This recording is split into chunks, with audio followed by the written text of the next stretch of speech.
there, I am Naz Perez, and welcome to a fantastical new episode of RT Essentials. As you all know, it is a dangerous business going out the door. You step onto the road, and if you don't keep your feet, there's no knowing where you might be swept off to. But fear not, you can now get all the adventure you need without leaving the sofa, thanks to the rising popularity of the fantasy genre, specifically in the television format.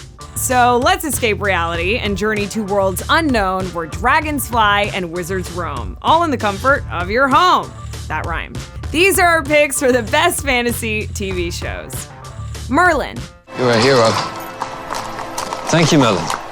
Not to me, to your people. Right. You think different. Maybe I know something they don't. Which is? You know, that you're a cabbage head. Up first is the British series Merlin, originally airing on the BBC in September of 2008. Now, I know I don't need to explain who Merlin is, even if you're not obsessed with all things enchanted like we are, but you've most likely heard of the mythological wizard who featured prominently in Arthurian legend and became one of the most important literary figures of the Middle Ages. This series reimagines the tale of Merlin and the prince-turned-king, Arthur Pendragon, a servant and his master. But their relationship expands beyond formalities, and the two develop a strong bond as trusted friends and companions. There's just one itsy-bitsy problem. Merlin is clearly a magical being, wielding his powers to guide Arthur towards his destiny as the King of Camelot. But Arthur blames magic for the death of his father and vows to execute anyone caught practicing the dark arts. This time it seems there really is no way out. With my dagger at your back. What happened to you, Morgan? As a child, you were so kind, so compassionate. I grew up. Now, this dynamic creates a rising tension throughout the series, with Merlin's secret always on the brink of unraveling, and Arthur growing increasingly suspicious. Co-creator Julian Murphy was influenced by how the show Smallville developed an origin story for Superman, and he wanted to take the same approach with Arthur and Merlin. So the decision to make them contemporaries, as opposed to Merlin being an old man and Arthur much younger, was there from the start. And the showrunners would steal the bits of Arthurian myth that they liked and ignore the bits that they didn't. Now, this gave the series a contemporary feel, which helped it reach a wider and younger audience, eventually being broadcast in 183 countries and streaming on Netflix and Amazon Prime. Merlin ran for 5 seasons, 65 episodes, and was nominated for numerous accolades, which included a win for Best Visual Effects at the 2011 BAFTAs. Outlander. Well, doesn't it bother you that I'm not a virgin?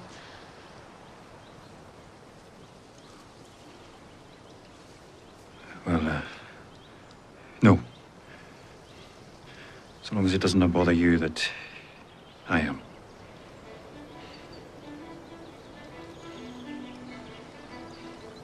I reckon one of us should ken what they're doing. Outlander is a historical drama based on the novel series of the same name, written by Diana Gabaldon. Now, the show follows Claire Randall, a former British Army nurse in World War II, and her husband Frank, an MI6 officer looking forward to his new career as an Oxford historian. Suddenly, Claire is transported back in time to 1743 and finds herself in a mysterious world where her freedom and life are threatened. Now, in order to survive, Claire marries Jamie Fraser, a warrior with a complicated past and a disarming sense of humor. Their relationship grows more passionate and intimate, and now Claire finds herself caught between two vastly different men in two inharmonious lives.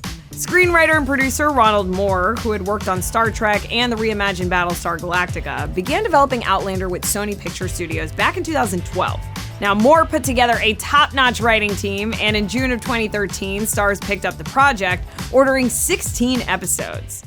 You're Jamie Fraser, aren't you?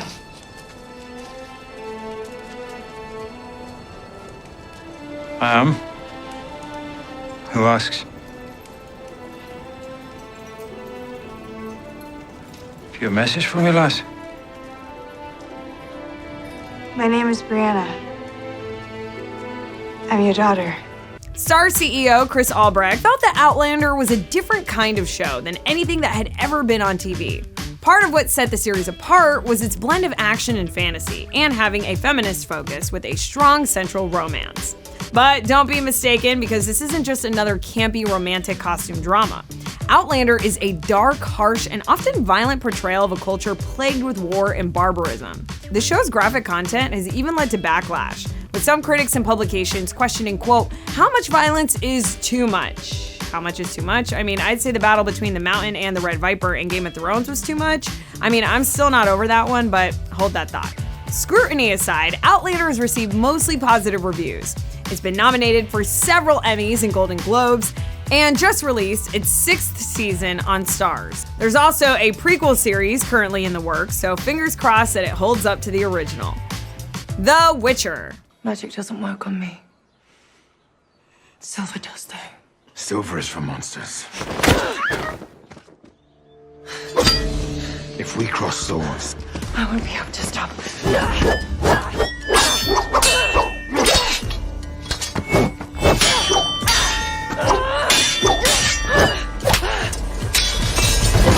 If you're looking for an all-encompassing fantasy adventure, add The Witcher to the top of your binge list. Monsters, magic, sword fights, destiny, I mean, what more could you want? The series even stars Mr. Mustachegate himself, Henry Cavill. It's based on the Polish book series of the same name, The Witcher, and it follows Geralt of Rivia, a mutated beast hunter who struggles to find his place in a world in which people are often the most wicked creatures of them all. Now, Geralt wanders across a fictional medieval landmass known as the Continent, and can I just say, we just love us some fictional landmasses. Middle-earth, Westeros, I mean, all that space for dragons to stretch their wings, and for epic battles like the one at Sodden Hill, which coincided with Geralt finally meeting the magical Princess Ciri, played by Freya Allan.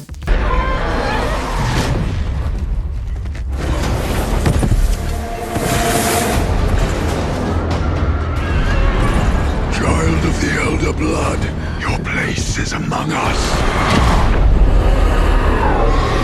Now, showrunner Lauren Schmidt-Hissrich was still working as a writer and executive producer on the Netflix series The Umbrella Academy when she started developing The Witcher, which means that for a while she was actually on double superhero series duty. Not to say that The Witcher and The Umbrella Academy are very similar, but Hissrich's ability to blend humor with the serious and supernatural and to create an unpredictable tone is prevalent in both series. The Witcher Season 1 was released in its entirety on December 20th, 2019, and consisted of 8 episodes. Now, according to a report released by Netflix in 2020, this first season was viewed by over 76 million people just within its first month of release. At the time, this was Netflix's most watched original series launch, but it was eventually surpassed by shows like Bridgerton and Squid Games. A second season of The Witcher was released in 2021, and the series has been renewed for a third season with a prequel entitled The Witcher Blood Origin, set for release in 2022. The Magicians.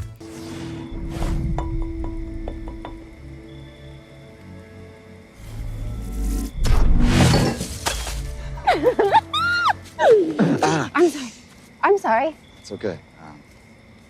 Thanks for reminding me it's there. The Magicians is the story of Quentin Coldwater, a grad student at Breakbill's magic school, where students learned how to cast spells and fight monsters. And you thought Hogwarts was the only one. How ridiculous. Now, Quentin has been fascinated by the idea of a magical world since he was a kid, but now that he's older, him and his fellow student friends have discovered that this magical world is not only real, but it possesses serious dangers to humanity. Quentin and company eventually find their way to the enchanted land of Fillory, where talking animals run rampant. Now, if this all sounds familiar, that's part of the point. The Magicians doesn't shy away from the obvious tropes that will undoubtedly come to mind when watching. If your intent is to tell our people those lies, then I'm sorry. But that's not gonna happen. If your intent was to double-cross me, Mr. Key Plot Point Crisp, I'm a f***ing magician. Now, the series is based on the 2009 novel of the same name, written by Lev Grossman, which was first optioned by executive producer Michael London in 2011. It was originally intended for the Fox broadcast company, but after the original pilot failed to get the green light, London hired writer Sarah Gamble and John McNamara to write a new pilot, which they eventually took to Sci-Fi, who did indeed order a pilot. Now, with Gamble and McNamara also serving as executive producers, Sci-Fi picked up the show for a 13-episode first-season run, which first aired in December of 2015. Now, critical reception was overall positive, with the Los Angeles Times writing that Harry Potter meets Gossip Girl in The Magicians, and it is a good match. Though the show wasn't exactly a knockout from the jump, it's certainly seen an increase in its fan base and overall reception, with seasons 3 and 5 both having 100% tomato meter scores. Yes, you heard that right, nothing short of magic. Now, the 5th and final season aired in January of 2020, and all episodes are now available on Netflix, so get to binging. Game of Thrones. The faces are for no one. You are still someone. And to someone, the faces are as good as poison.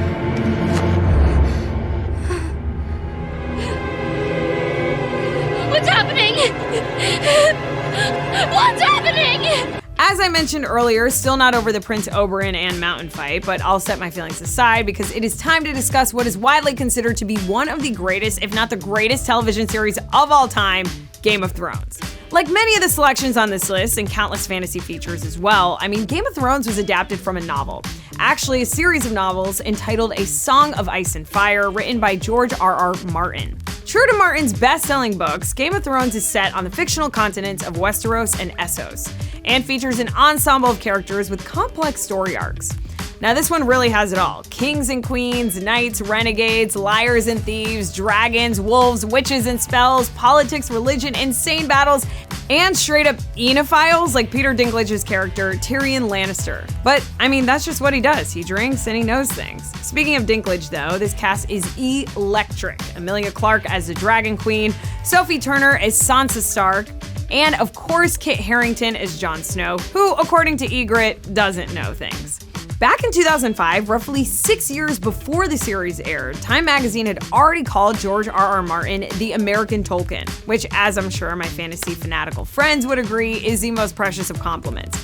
It's only right that such a prolific and imaginative writer could inspire a show that mirrors his talents and does justice to his work. Lannister, Targaryen, Baratheon, Stark, Tyrell. They're all just spokes on a wheel. This one's on top, then that one's on top, and on it spins, crushing those on the ground. It's a beautiful dream. Stopping the wheel.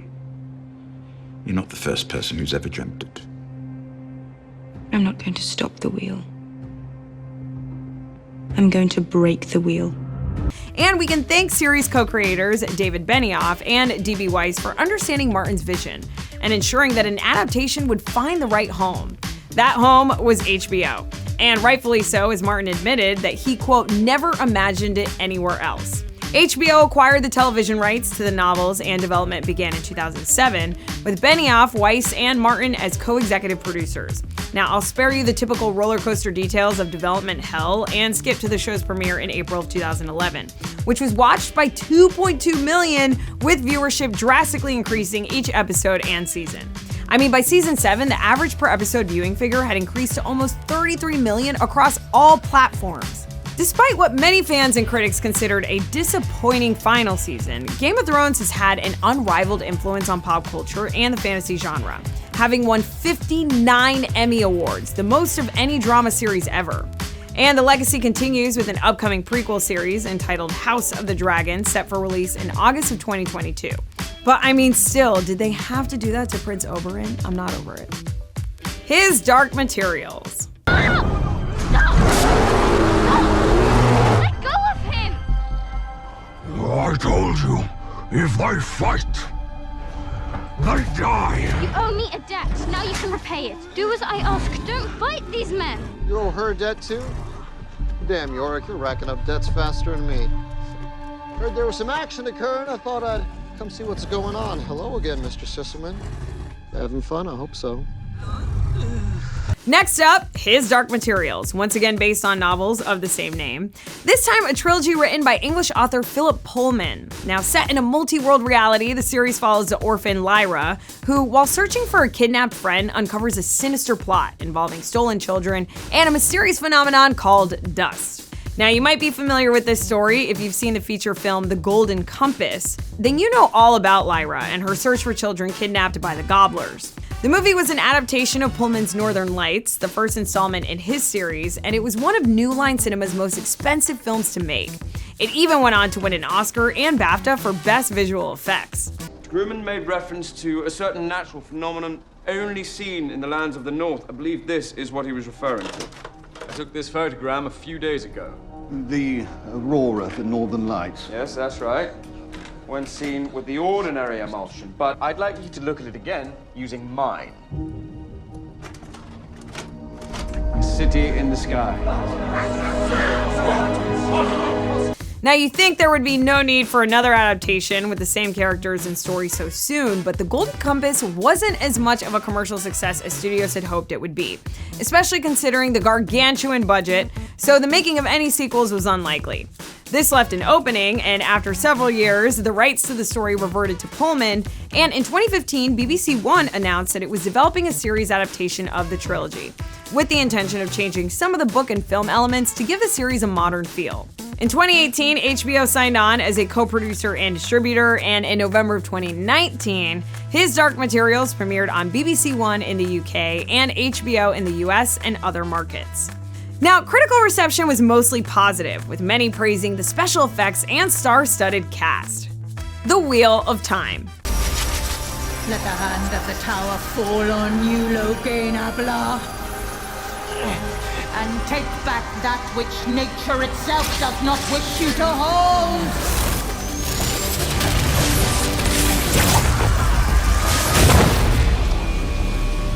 The Wheel of Time follows Moiraine, a member of a magical organization who takes 5 young people on a journey, believing that one of them might be the reincarnation of the dragon, a powerful individual prophesied to save the world or destroy it. The series is based on the late Robert Jordan's high fantasy novels of the same name, which span 14 volumes and have sold over 90 million copies worldwide, making it one of the best-selling fantasy series since The Lord of the Rings. The series was developed by Rafe Judkins, who, aside from working as a writer on shows like Chuck and Agents of S.H.I.E.L.D., was actually a contestant on the 11th season of Survivor, impressively finishing in 3rd place. Perhaps it was Judkins' competitive nature and ability to withstand harsh conditions that made him the right fit for such a gigantic undertaking, like adapting a timeless fantasy novel for television. The world doesn't need a dragon like me.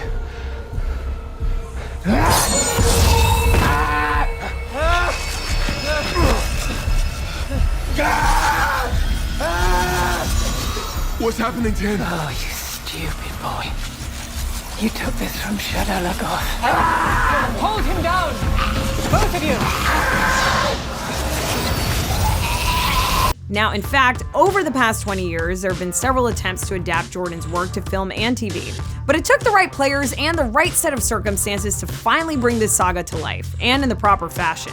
The success of shows like Game of Thrones and The Handmaid's Tale proved that books made great TV, and Judkins was able to identify the important elements of the Wheel of Time novels and condense those into a format fit for streamers. Now, the series was released on Amazon Prime in November of 2021 and was the streamer's most watched premiere of the year and one of their most watched ever. A second season is currently in production, but there's no official release date as of yet. Hopefully they can spin that wheel of time a little faster so we can get on with the story. Buffy the Vampire Slayer. You forget. Metal can't hurt me. There's something you forgot about, too. Sunrise.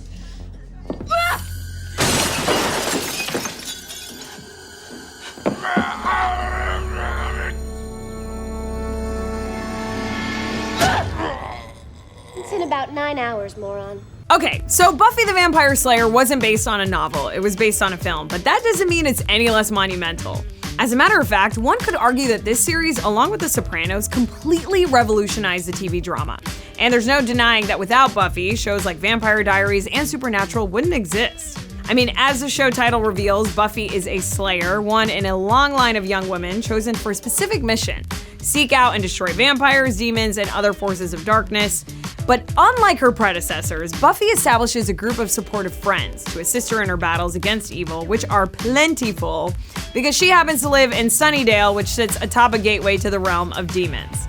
Sarah Michelle Gellar starred in the title role, a performance that made her an international sensation and earned her a Golden Globe nomination for Best Actress in a TV Drama. What can you have been thinking? You are the Slayer. Lives depend upon you.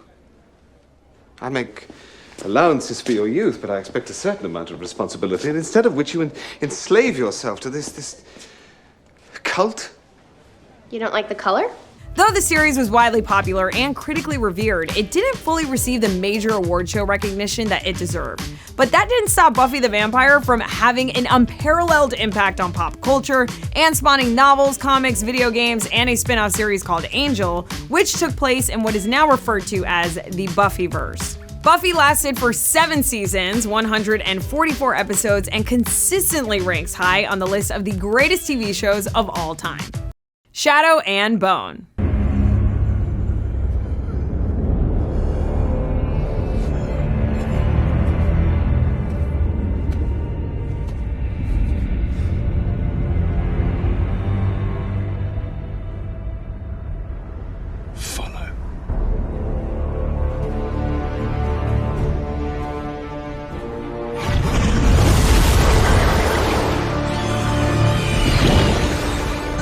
Last but certainly not least is Shadow and Bone, a Netflix series based on 2 sets of books by Leigh Bardugo, the Shadow and Bone trilogy and the Six of Crows duology.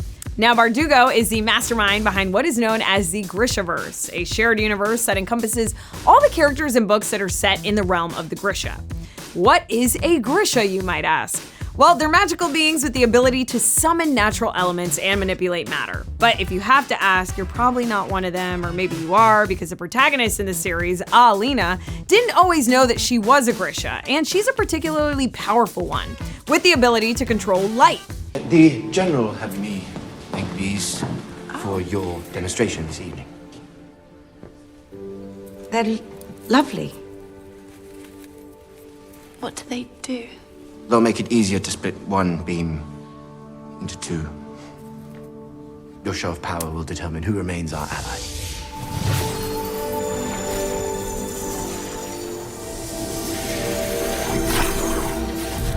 Now, unfortunately, Grisha aren't always admired, and once word spreads that Alina is a sun summoner, sinister forces plot against her. Now, Shadow and Bone's 8-episode first season was released in April 2021, and it's received critical praise for its pitch-perfect cast, costumes, and sense of humor, and a second season is currently in production.